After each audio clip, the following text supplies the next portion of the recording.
The Ravenwood Hotel stood in eerie isolation at the edge of a forgotten highway, shrouded in mist and mystery.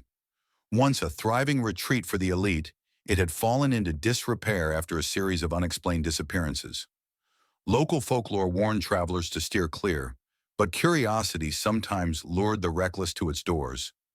Nathan was one of them.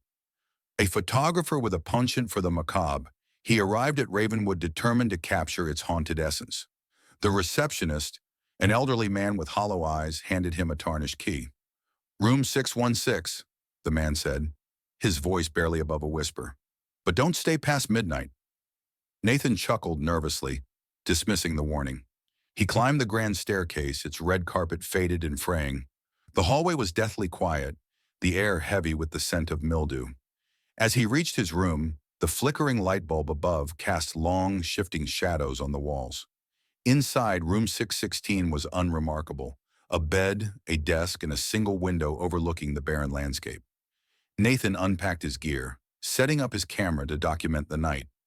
He planned to debunk the ghost stories with logic and a lens. The hours crept by uneventfully until midnight approached. Nathan was reviewing his footage when the room's temperature plummeted. His breath fogged the air, and the lights dimmed. The silence shattered as the wardrobe door creaked open. Nathan turned, his camera in hand. A dark figure stood inside, a woman in a tattered dress, her face obscured by a veil of tangled hair. Her hollow eyes locked onto his, and she raised a trembling hand to point at him. Fear rooted Nathan in place as the woman whispered, her voice echoing unnaturally, "Leave."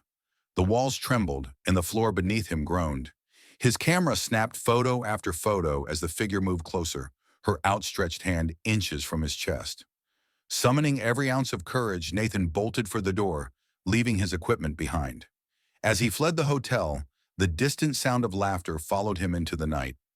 When he developed his film later, every image showed the room empty, except for the final one, where the veiled woman stood over his abandoned camera, her hollow eyes staring straight into the lens. Nathan never spoke of Ravenwood again, but the photographs remained, silent witnesses to the terror that lingered in room 616.